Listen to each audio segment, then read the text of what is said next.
بسم الله الرحمن الرحيم. الحمد لله والصلاة والسلام على رسول الله. اللهم ربنا فقهنا في الدين وعلمنا التأويل وآتنا الحكمة واجعلنا من الراشدين. تفسير سورة النحل آياتي نوتشوار بلى. أعوذ بالله من الشيطان الرجيم. ولا تتخذوا أيمانكم دخلا بينكم فتزل قدم بعد ثبوتها وتذوقوا السوء بما صددتم عن سبيل الله ولكم عذاب عظيم. تفسير سورة نحل قيشتنا آياتي نوتشوار پروردگار من لفرمي ولا تتخذوا أيمانكم دخلا بينكم أي خلچينا سوێندەکانتان کە دەیخۆن ئەو سوێندانە وەکو فێڵێک بەکار مەهێنن. ولا تتخذوا أيمانكم دخلا بينكم يعني چی؟ دخل يعني خديعة يعني فێڵ. هەندێک کەس بە سوێند يعني هەر شتێک بکە، هەر مامەڵەیەک، هەر هەرسوکەوتێک بیکات فێڵێک دەکات، بۆی فێڵەکەی بکات چ دەکات؟ سوێند دەخوات. بەو سوێندە دەیەوێ ئیشەکەی خۆی بەرێتە سەر، بەڵام مەبەستی فێڵکردنە لە بەرامبەری بۆ ئەوی فێڵی لێ بکات و قەناعەتی پێ بکات سوێند دەخوا. پەروەردگار دەفەرمێ سوێند خواردن بەخوای پەروەردگار وەکو فێڵێک بەکار مەهێنن، وەکو فێڵ بەکاری مەهێنن. فتزل قدم بعد ثبوتها پێی ئینسان دوای ئەوەی کە چەسپا بوو لەسەر سیڕاتی مستەقیم لەسەر ڕێگای خوا،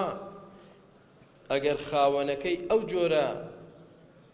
ڕەوشتەی هەبێ سوێند بخوا و نیەتی فێڵکردن لە بەرامبەری بێ تزل قدم بعد ثبوتها ئەو پێیە لەسەر ڕێگای ڕاست دەخلیسکێت، ئەو کەسە گومڕا دەبێت لە ڕێگای خوا لا دەدا. دیقەت دێ ئینسان کە لەسەر ڕێگای خوا بێت، عیبادەتی هەبێت، چاکەکاری هەبێ، بەڵام لە مامەڵەکردن و هەڵسوکەوتی لەگەڵ بەرامبەردا سوێند بخوا بۆ فێڵکردن لە بەرامبەرەکەی، ئەوە بەس ئەوە کافیە بۆ ئەوەی تزل قدم بعد ثبوتها کە ئەو کەسە پێی بخلیسکێ لە ڕێگای ڕاست بترازێ و گومڕا بێت و بچێتە سەر ڕێژگەکانی جەهەنەم. وتذوق السوء و هەروەها چش بچێژێت، چ شتێکیش بچێژێ سزای خوا هەر لە دنیا پێش قیامەت. بەهۆی چی؟ بما صددتم عن سبيل الله، واتە بەهۆی ئەوەی کە ئێوە خەڵکتان لە دینی خوا ڕەتاند. چۆن خەڵکتان لە دینی خوا ڕەتاند؟ بەو ڕەوشتە خراپەتان کە ئێوە کاتێک شتێک دەکڕن، کاتێک شتێک دەفرۆشن، کاتێک بەڵێنێک دەدەن، کاتێک هەڵسوکەوتێک دەکەن، کاتێک گرێبەستیەک دەکەن لەگەڵ کەسێک، ئێوە سوێندی بۆ دەخۆن، بەڵێنی پێدەدەن، دوایش بەڵێنەکەتان دەشچێنن و سوێندەکەتان نابەنە سەر، فێڵ لە بەرامبەر دەکەن. جا کاتێک خەڵک ئەو ڕەوشتە خراپە لە ئێوەی موسڵمان ببینێ لە ئیسلام دەڕەتێت و دوور دەکەوێتەوە. کەواتە تۆ بە هەڵسوکەوتەکەت خەڵکت لە دینی خوا ڕەتاند و دوورت خستنەوە. لەسەر ئەوە خوای گەورە سزا هەر لە دنیاوە تەدوو. بەهۆی چی وتمان؟ بما صددتم عن سبيل الله، بەهۆی ئەوەی ئێوە خەن ڕەتاند لە دینی خوا خەڵکتان ڕەتاند. دەبێ وریابی براکەم ئەی موسڵمان، بەدەم دەڵێی موسڵمان، بەڵام کەوا دوت یعنی تۆ هەڵگری پەیامی ڕەب العالەمینیت. خەڵکانێکی ناموسڵمان سەیری هەڵسوکەوت و ڕەوشتی تۆ دەکەن. يرون الإسلام في المسلمين، يرون الإسلام فيك، ئیسلام لە تۆدانن لە مندا دەیبینن وریابە نەبیتە سەبەبی ناشیرینکردنی ئیسلام. خەڵکانێک مسلمان نین دوورن لە ئیسلام سەیری هەڵسوکەوتی تۆ دەکات تۆ ئیدعای ئیسلامەتی دەکەیت سەیری هەڵسوکەوتت دەکات بزانێت تۆ ئایا کەسێکی ڕازگۆ یا درۆست نیت پەنا بە ڕەب العالەمین ئایا کەسێکی بەڵێن دەبیتە سەر یا بێ بەڵێن و پەیمانیت ئایا سوێندت خوارد دەیگەیەنتە سەر یا شکاندنی سوێند ئاو خواردنەوەی بەلاتەوە ئایا دەستپاچیت یا ماڵی خەڵک دەخۆیت خەڵک سەیری ڕەوشتی تۆ دەکەن کە بینی تۆ فعلەن ڕاستگۆیت دەستپاچی داوێن پاچی دەم پاچیت دادپەروەریت زوڵم ناکەیت کەسێکی باشیت ئەوە دەڵێن بەڕاستی ئەو دینەی کە ئەو کەسە باسی دەکات دینێکی مەزنە مبارەکە بۆ چکە ئەو کەسانەی پەروەردە کردووە ئەو کەسانەی پەروەردە کردووە ئەگەر بێت و هەموو ماڵی خۆتیان لادانەی دینارێک خیانەتی لێ ناکە ئەو کەسانەی پەروەردە کردووە ئەگەر بێت و بچیتە سەفەر و ژن و منداڵت جێبێڵی ناترسیت و ئەمینیت ئەو کەسانەی پەروەردە کردووە کە مامەڵەیان لەگەڵ بکەی فێڵت لێ ناکەن ئەو کەسانەی پەروەردە کردووە ئیسلام کە بەڵێنێکیان پێدای دەیبەنە سەر ئەگەر وا نەبوویت ئەو کاتە تۆ بە تەسەڕوفاتی ناشیرنت خەڵک لە دینی خوا دوور دەخەیتەوە کەواتە دوو جۆر دەعوە و بانگەوازی هەیە الدعوة الناطقة والدعوة الصامتة بانگەوازیەکی بە نوتق بە قسە بانگەوازیەکی بێدەنگ بەکردەوە و هەڵسوکەوت و ئەو دەعوە و بانگەوازیەی بە بێدەنگی دەکرێت بە ڕەوشت بەرزی دەکرێت زۆر کاریگەری زیاترە لەو بانگەوازیەی تەنها بە زمان دەکرێت زۆر جار خەڵکانێک وڵاتی ئەندونوسیا دەزان سەبەبی موسڵمان بوونەکەیان چییە؟ کۆمەڵی تاجیری حەضڕەمی یەمەنی موسڵمان کە چوون بۆ ئەوێ و کڕین و فرۆشتنیان لەگەڵ خەڵکی ئەوێ کرد و دەستپاچی و ڕاستگۆیی و ئەمانەتیان لێبینین وتیان ئەمانە چین شتی وامان نەبینیوە مرۆڤ خاوەنی ئەو ڕەوشتە بەرزە بێت چی فێری کردوون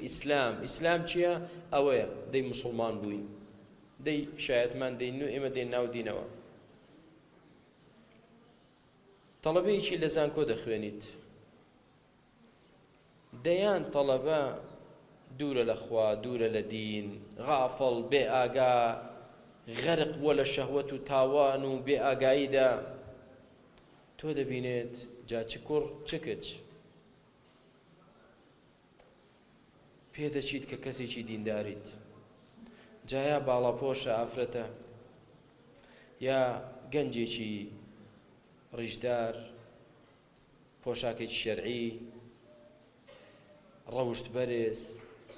ئێستا ئەو خەڵکە سەیری تۆ دەکات ئەو تەڵەبانەی زانکۆ سەیری تۆ دەکات ئایا ئەمە درۆیە تەنها ڕووکەش و ڕواڵەتە یا حەقیقەتەن تۆ هەڵگری ڕەوشتی بەرزی ئەو دینەیت دەزانی بەس ڕەوشتە جوانەکەت و ڕاستگۆییت لەگەڵ خوا و لە دینەکەی دەبێتە سەبەبی هیدایەتی ڕەفیقەکانت زۆر جار دەزانی کە بە عەکسی شەوەبی لەمە دوا دەبیتە خاڵێکی ڕەش بەسەر دینەکەتەوە دەڵێ کورە تخوا بوومان باسی ڕیژدار مەکە بەخوا لە پۆلەکەمان ڕیژدارێکی لێبوو هەر ڕیشمان لە پێش چاوکەوتووە باسی باڵاپۆشیمان بۆ مەکە ئافرەتێکی باڵاپۆش هەبوو هەر لێی گەڕ هەر پەنا بەخوا سیرکە بۆیە پەروەردگار لەم ئاەتەدا دەفەرمێ وەتەذوقوا السوء بما صددتم عن سبيل الله ئێوە دەبێت سزا بچێژن لە دنیادا بەهۆی چی لەسەر چی لەسەرەوەی خەڵک لە دینی خوا دوور دەخەنەوە نەک بە قسە نە بەکردەوەتان بە تەسەڕوفتان کە یەکێک لەو تەسەڕوفە ناشینانەتان چییە؟ ئەوەیە سوێند دەخۆن بۆ فێڵکردن لە بەرامبەر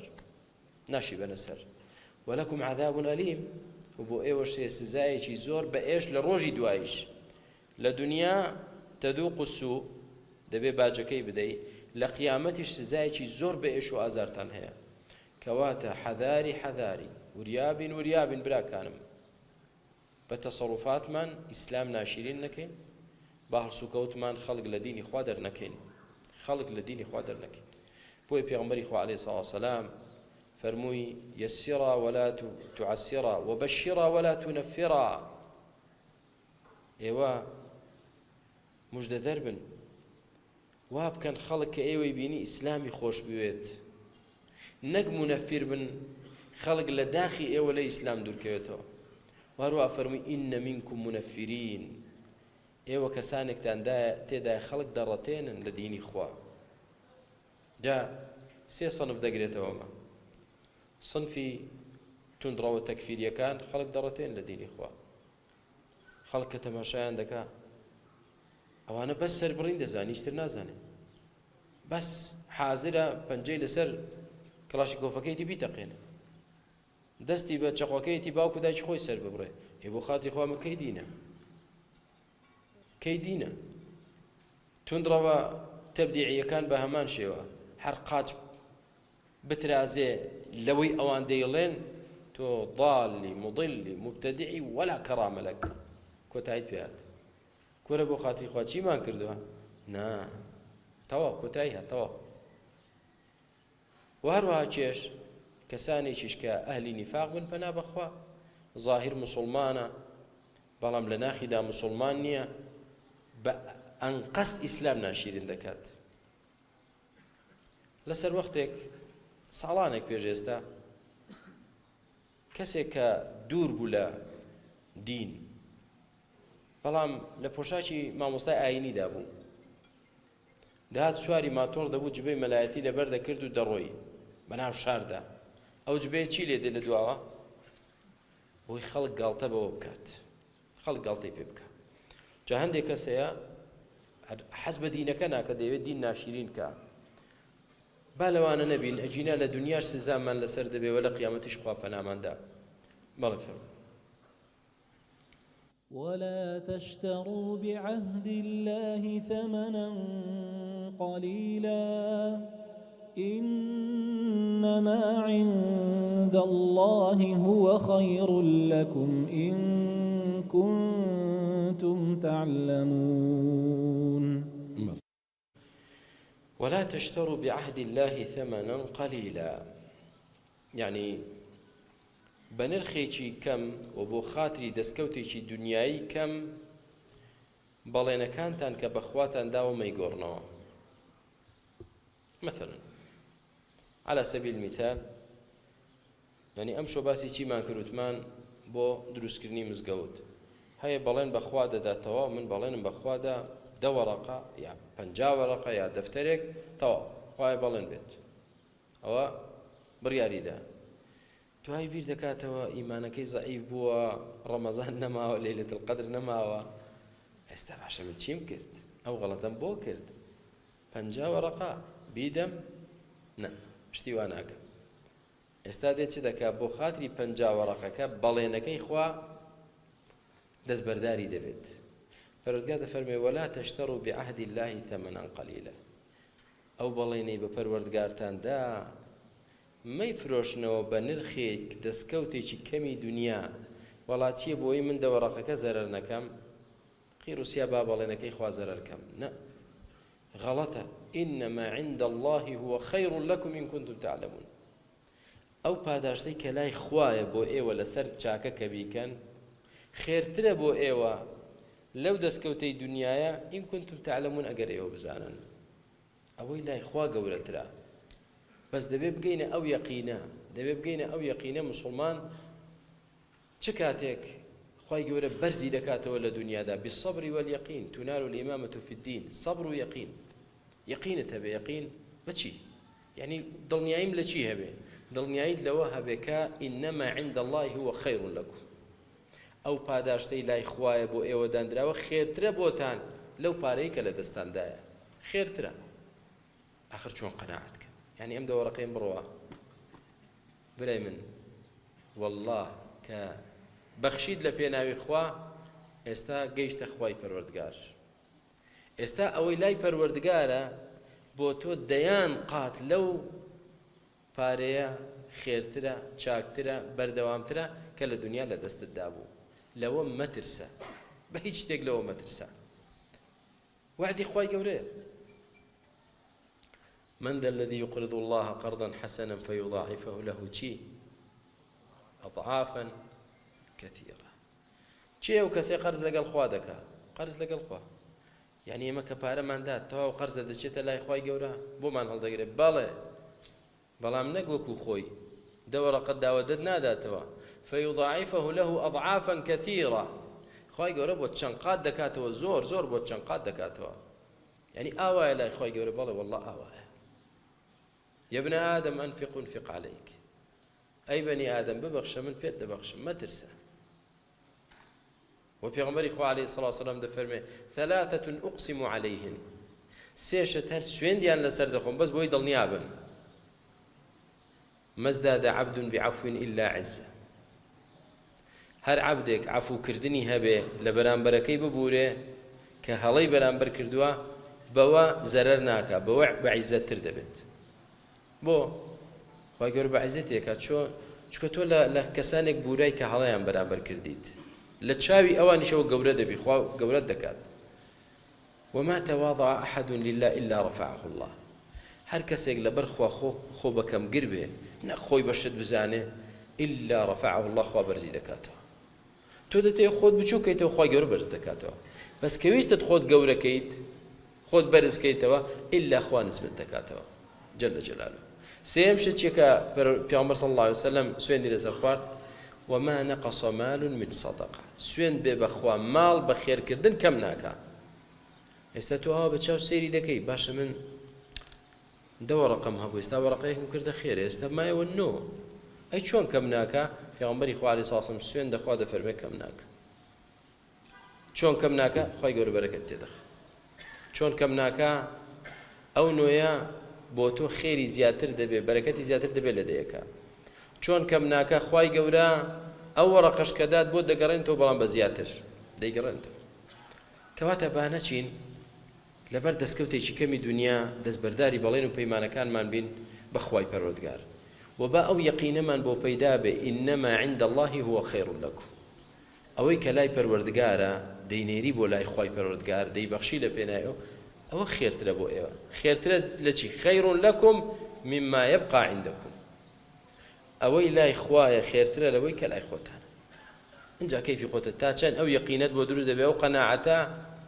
هما صد وقناعته هي كتشيبو أبو بكر برزاي إخوة جوري لبي في عمر إخوة عليه الصلاة والسلام في وستيبا مالبو بو ئامادەکردنی جەیشی تەبوک جەیشی العوسرە داوای لە هاوڵان کرد دەی با کۆمەک کۆکەینەوە ئەبوو بەکر هەموو ماڵەکەی خۆی هێنا عومەر ڕەزای خوای گەورەی لەبێ نیوەی ماڵەکەی خۆی هێنا ها فەرقی ئەو دوو یەقینە بکە ستا عومەر کەوتمان عومەر تەوا ڕەزای خوای گەورەی لێبێ عومەر ئەوەیە کە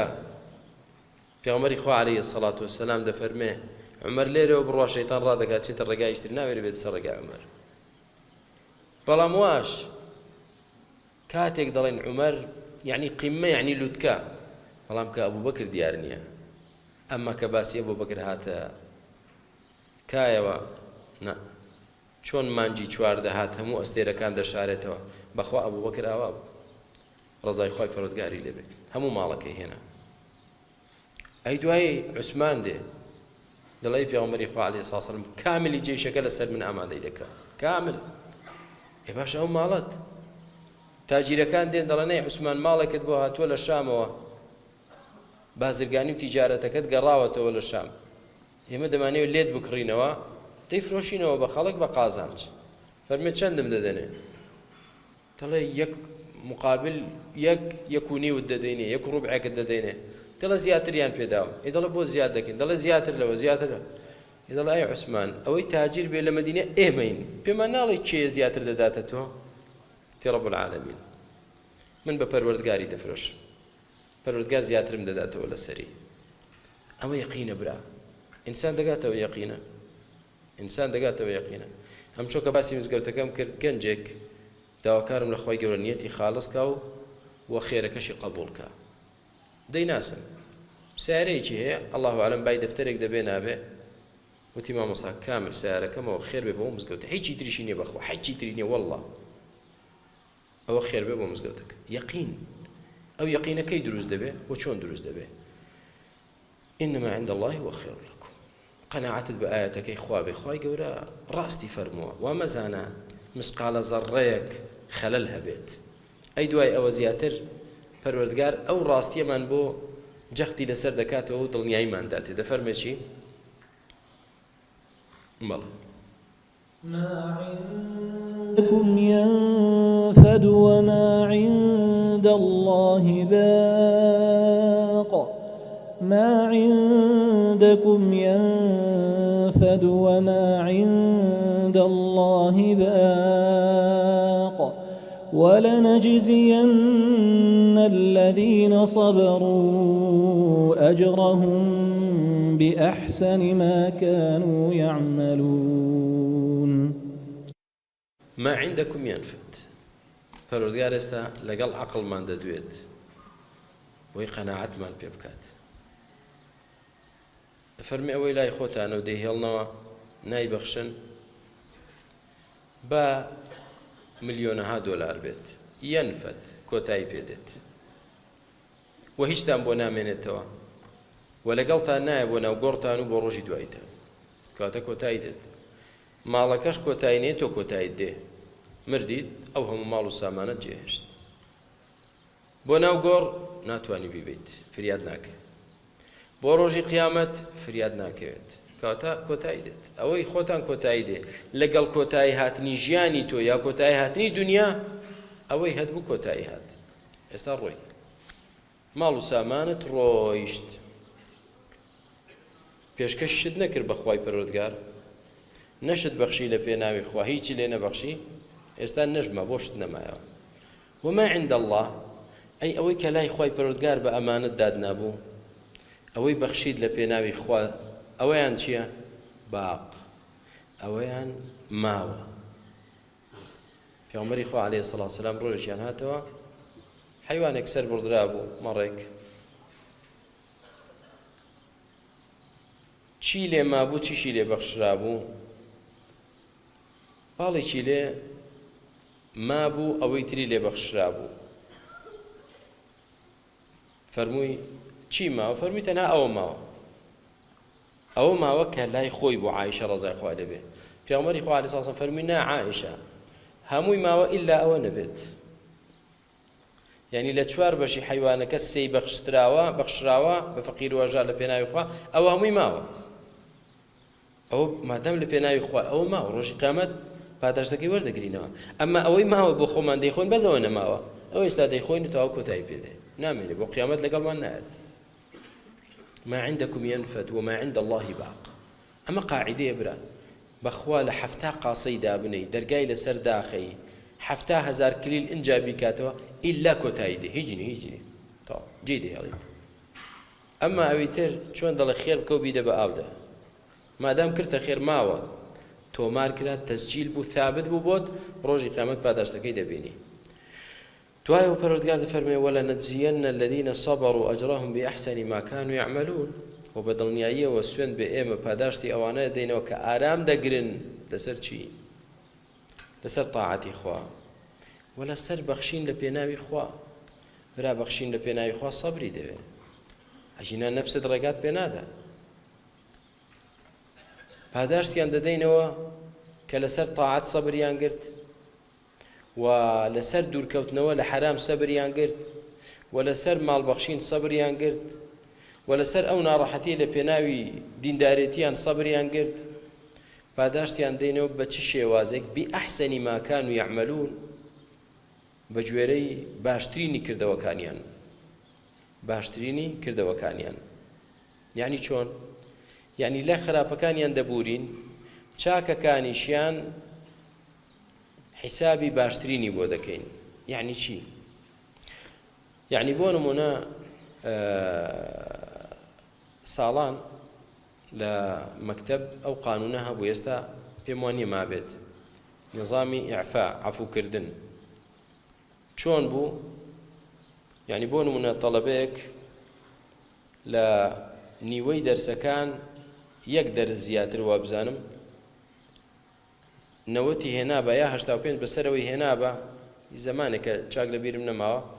ئەوە لە هەموو دەرسەکان عەفو دەکرا، ئیمتیحانی سەری ساڵی نەدەکرد. چێ لە بیرێتیەوە؟ چۆن بوو کاکە؟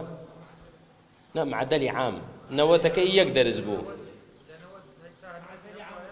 85 وایە، معدەلی عام 85 وایە، عەفو عام بوو، بەڵام لە یەک دەرس 90 وایە عەفو دەکرا، ئیمتیحانی سەری ساڵی نەدەکرد.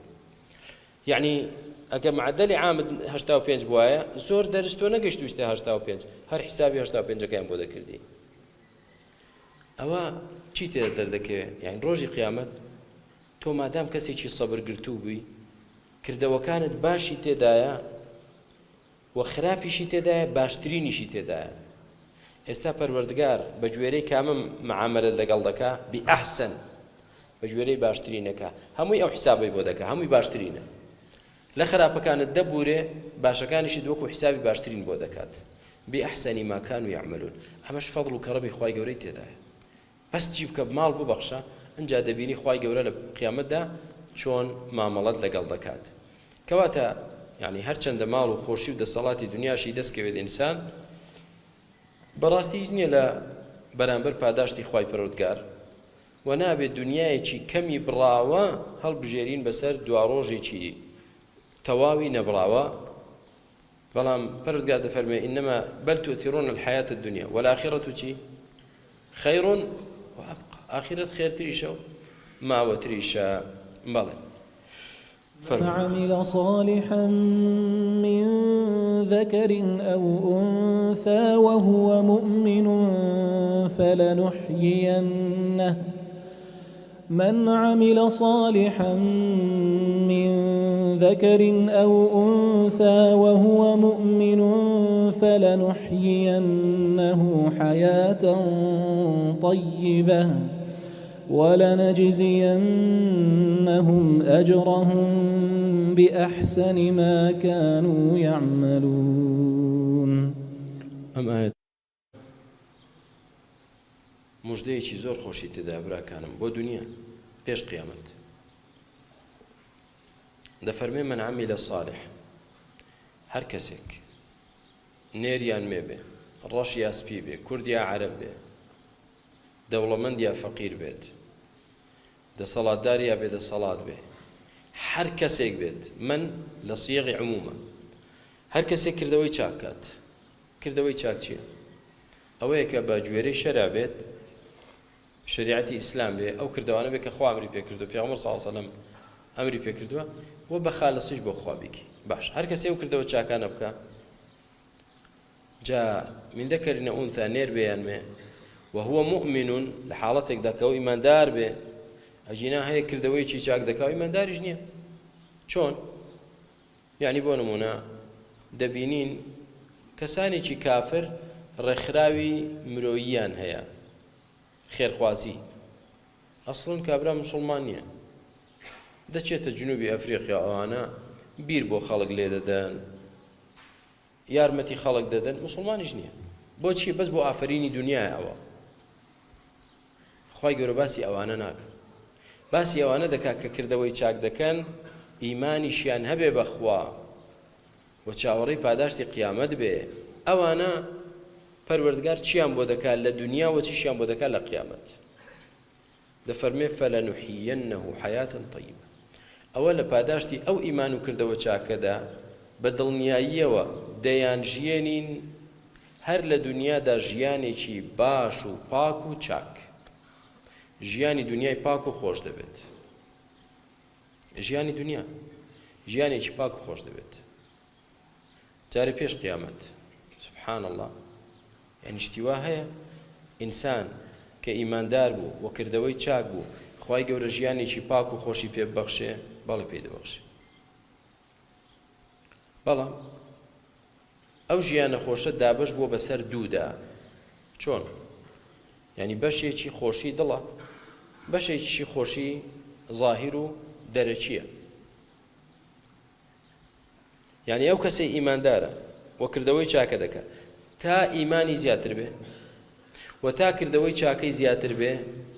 ئەوە ژیانی خۆشتر و چاکتر و پاکتر و باشترە، دڵی خۆشترە، دڵی ئاسوودەترە، بەختەوەرترە، مرتاحترە. ئەمە 100% وە لە ظاهریشدا دیسان ژیانی هەر خۆشترە. مانایەوە نییە تووشی تاقیکردنەوە و ئیمتیحان نەیە، نا ئینسانی موسڵمان تا لە ژیاندا بێ ئیمتیحانی هەیە، بەڵام ژیانی خۆشترە. ئێستا کە بێت و بەراوردێک بکەین بڵێن دوو کەس دێنین، با دوو برای عائیلەیەک بێنین، دوو برای عائیلەیەک، یەکێکیان ئیماندار و کردەوەی چاک دەکا، یەکێکیان دوور لە خوا و غافڵ و بێ ئاگا. پێتان وایە کامیان ژیانی خۆشترە؟ کامیان ژیانی خۆشترە؟ ئیماندارەکە ژیانی خۆشترە. ئیماندارەکە ژیانی خۆشترە. و تا ئیمان و کردەوەشت زیاتر بێ ژیانت خۆشتر دەبێت. باشە بۆ ئیخوای گەورە وعدی داوە، سوێندیشی خواردووە، لامەکە لامی مشعر بالقەسەمە، فەلەنوحیەنەهو حەیاتەن طەیبە، فەلەنوحیەنەهو حەیاتەن طەیبە. دقت دێ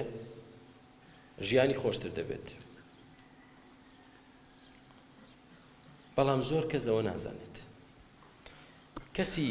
غافڵ لە خوا، بێ ئاگا لە دینی خوا، جاهل و نەفام یا حاقد و دڵ نەخۆش نەدێ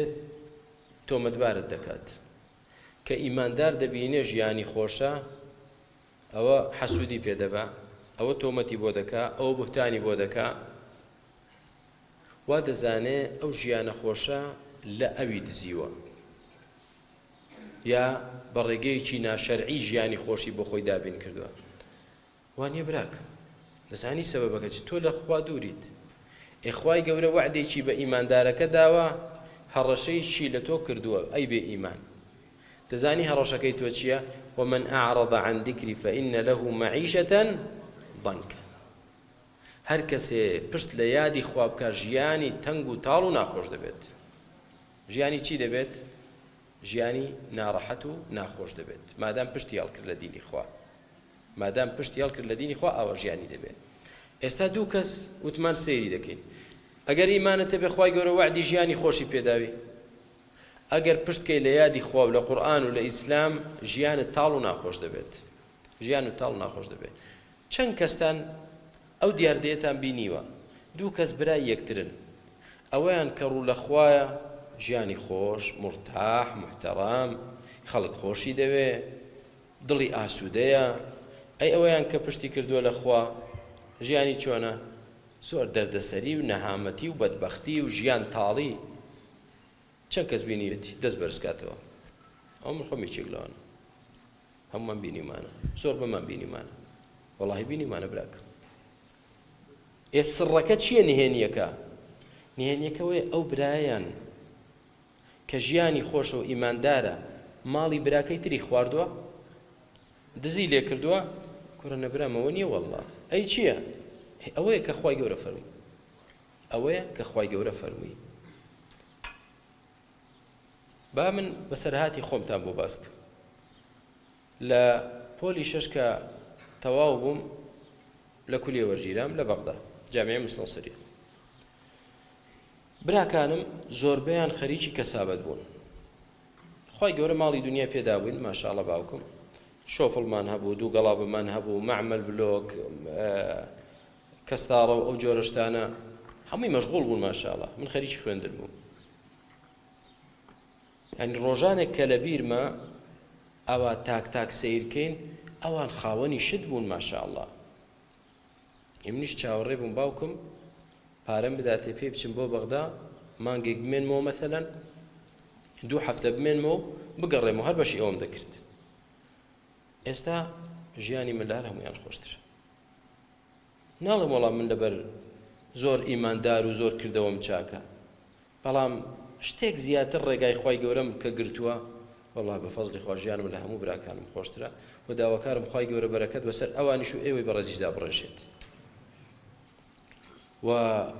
ئەوان وە نەبێت دوور بن لە خوا نا الحەمدولله سپاس بۆ خوای گەورە بەس مەبەست چییە تۆ تا زیاتر ڕێگای خوا بگری خوای گەورە بەرەکەتی زیاتر بەسەردا دەڕێژێ بەڵام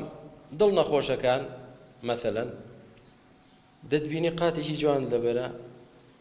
کاکە بۆ خۆت لە خۆشی دای خۆی ماڵی باوکت نییە دزی بێت الحەمدولله شکری خوا دەکەم ئەی زەحمەت نەبێم سیارەت بەچی کڕی ئەمەشیان لەوانەی ماڵی نەنکت بێت لەوم دزی بێت یعنی سبحان الله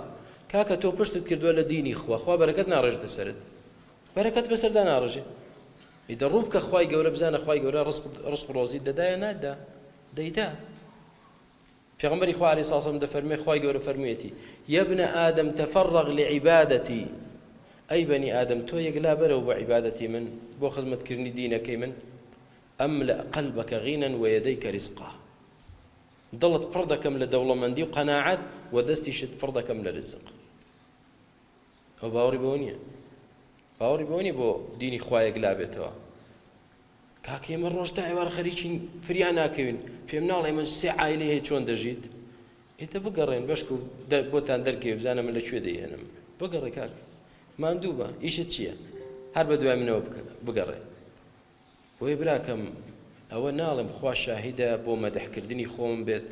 بەڵام نمونەیەکی واقعیت دەدەمێ براکەم ڕوو لە خوا بەخوای گەورە بەرەکەت بەسەردا دەڕێژێت بەڵام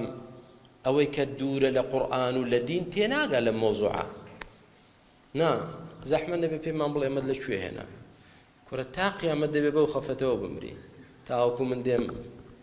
جەردت بۆ دەکەم ئەوم لەوێ هێنا و ئەوشم لەوێ هێنا و رزق الله ساقه الله إلينا خوای گەورە ڕزقمان دەدا و خوای گەورە بە فەزڵ و کەڕەمی خۆی پاراستوینی لە حرام الحەمدولله چاومان لە ماڵی کەس نییە رب العالمين خوي رازقه فلنحيينه حياة طيبة آياتي ترمان هي هاوشيوي أوا خوي جورد فرمي للذين أحسنوا في هذه الدنيا حسنة يعني شي للذين أحسنوا في هذه الدنيا حسنة أوانيك شاكا كاربن هر لم دنيا دا خوي جورد شاكا دين تورقا هر لم دنيا دا خوي جورد شاكا دين تورقا كواتا دوای ئەو دەفەرمێ وەلەدار الآخرەتی خەیر اینجا ئەوەش کە لە داری ئاخرەت بۆی هەڵگرتوون خێرتریشە لەوەی ئێرە خێرتریشە لەوەی ئێرە کەواتە ئەی موسڵمان وا مەزانە کە تۆ ڕێگای خوات گرتە بەر لە دنیادا لە برسا دەمری بەس ئومێدی قیامەتت دەبێ وەڵا برا نامری لە برس ڕێگای خوا بگرە بەر یعنی خوا لەگەڵت دەبێ ئەو کاتە هەم لە دنیا ڕەحمەت و بەرەکەتت بەسەردا دەڕێژێ و هەم لە قیامەتیشدا ئینشاءالله تۆ لەگەڵ خوا بە بزانە خوای گەورە چۆن لەگەڵت دەبێ بۆ قیامەتیش فەرمووی چی فەرمووی وەلەنەجزیەنەهم ئەجرەهم بئەحسەنی ما کانوا یعملون هەمان شت دیسان پاداشتیان دەدەینەوە لە قیامەتیش بە باشترین کردەوە کە کردویانە کەواتە براکانم بەرهەمی دیندارێتی لە قیامەت دەیخۆین بەس یا لە دنیاشدا خوای گەورە حیاتەن طەیبەنت پێ دەبەخشێ ژیانێکی خۆش و بەختەوەریت پێ دەبەخشێ بەڵێ ئێوە نەبێتەوە بە کە دیندار بوو یعنی دەوڵەمەند بی نا بە مەراحلدا دەڕۆی وەڵاهی ڕۆژانێک بووە لە یەمەن دەرسمان دەخوێند و لە سوودان بە هەمان شێوە لە سوودان بووم خێزانم لەگەڵ بووە دوو مناڵم هەبووە خوا شاهیدە پارەی سیارەم نەبووە سواری بم لە شوێنێک و بە شوێنێک پێ بڕۆم هیچ مفلیس بووین هیچمان نەبوو جاتۆرە ناو شار لە گەڕێکێکەوە بۆ گەڕێکێکتر ڕۆی دینارێکم لە جیرفاندانی عائلە و مناڵیشم پێیە ئێتومانەوە نییە ژیانیانی هەمووی بە یەک شێواز دەڕۆی بەرز دەبیتەوە دادەبەزیتەوە دنیا هیچ نییە والحاصل دنیا هیچ نییە بڵێ دنیا پێوەرە پێوەر نییە بەڵام ئەوەی کە پێوەرە دڵەکەیە واللهی ئەو ڕۆژانەی کە لە یەمەن بووم خۆشترین ڕۆژەکانی ژیانی من بۆ تا ئەمڕۆ هەرچەندە پارە و سامانیشمان لە دەستدا نەبووە ئینسان دڵی خۆش دەبێ خوای گەورە دڵت خۆش دەکا ژیانێکی وات پێ دەبەخشێ کە تۆ زۆر مرتاح و ئاسوودەی ئیدی جاری وا هەیە پارەشت بەدەستە جاری واش هەیە پارەت بەدەست نییە بەڵام سەعادەتەکەت هەر لایە با پارەشت لەبەردەست نەبێ سەعادەت و ژیان خۆشیەکەی دڵ قەناعەتەکەت هەر لایە لێت گیا نابێتەوە الحەمدولله جا هەت بێ یا نەدبێ. بەڵێ فإذا قرأت القرآن فاستعذ بالله من الشيطان الرجيم إنه ليس له سلطان على الذين آمنوا وعلى ربهم يتوكلون. فإذا القرآن پەروەردگار ئەدەبێکمان فێر دەکا کە قورئانمان خوێندەوە ویستمان بی خوێنینەوە پەنا بەخوا بگرین لە وەسوەسەی شەیطان بۆی لێمان تێک نەدا و فکرمان نەڕوا و بێ ئاگامان نەکالەی ئیستیفادە لە قورئان بکەین. دەفەرمێ ئەگەر هەر کاتێک ویستت قورئان بخوێنیت ئەوە پەنا بەخوای گەورە بگرە لە شەیطانی دوورخراوە لە ڕەحمەتی خوا واتا بڵێ ئەعوذ بالله من الشەیطان الرەجیم بۆ ئەوەی پەروەردگار لە وەسوەسەی شەیطان بتپارێزێ. ئەگەر وات کرد چی؟ ئەگەر وات کرد شەیطان دەسەڵاتی بەسەر تۆدا نابێ بۆیە پەروەردگار فەرمووی إنه ليس له سلطان على الذين آمنوا وعلى ربهم يتوكلون. شەیطان هیچ دەسەڵاتێکی نییە بەسەر ئەوانەی کە ئیمانیان بە وەحدانیەتی خوا هێناوە و پشتیش بەخوا دەبەستن پەنا بەخوا دەگرن. شەیطان ناتوانێت زەفەریان پێبەرێ ئینشاءالله. و ئەگەر زەفەریشی پێبردن بەپەلە دێنەوە سەرخەت. إن الذين اتقوا إذا مسهم طائف من الشيطان تذكروا فإذا هم مبصرون. يعني أجر بيتو لخشتش بشي إنسان جاري واهية أو يكسر ديته وسرخد يكسر دقرته و توبة دكاتو بشيمان دبيتوا كواتا لما يتشي من بدر كود شيطان درقتي جنايت الذين آمنوا وعلى ربهم يتوكلون. أو أنا إيمانيا بخواه هنا وبشت بخواه دبست شيطان درقتي هنا كواتا معصوما يعني هلا ناكن تاوان ناكن أوانا يعني شي بله أفرين وتمن تاوان دكا بله توشي تاوان دبي خمره وكل بني آدم خطأ بلام زوجي زود قرأته أو فرق كه آدم تاواني كرياني كرت تاواني كرت خليسكا فأزلهم الشيطان شيطان توشي زلي كردن بلام شي فاجتباه ربه ثم تاب عليه وهدى فالردقار هلي بجارده وقرانديه وتوبي كرد إمجنوي آدمين دخليسكين جار جار توشي تاوان دبي بلام دقريتوا أو آدم تو جوابا نكتب بملائكة نابت ملائكة بلي من هلا ناكم أي بلام إبليس شون بو إبليس توبي كرد عنادي كرد لسري نقرأها كاتتول لسرج كي إبليس مبا لسرج كي آدم با زاني من شيطان درقتي كينايا أي زال بسر شيدا بله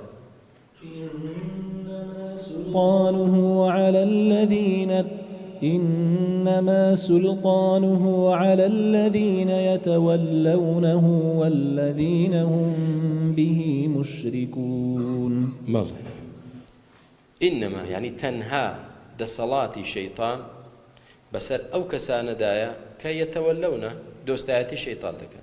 جورايلي دكان وببلين دروينكاني شيطان دخلتين وهروها أوانا هاول بخوا دادنين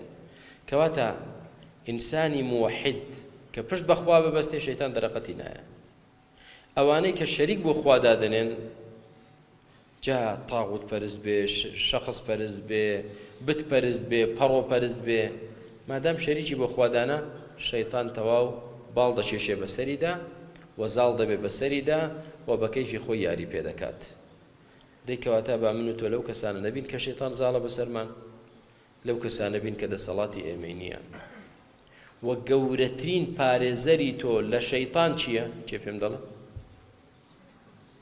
چی؟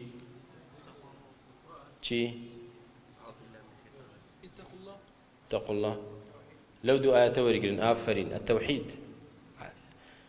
ليس له سلطان على الذين آمنوا يعني بالله لقل آياتكي دواتر كوي كيوت بود دردكي التوحيد فرموي سلطاني أو بسر شيء دا زالا والذين هم به مشركون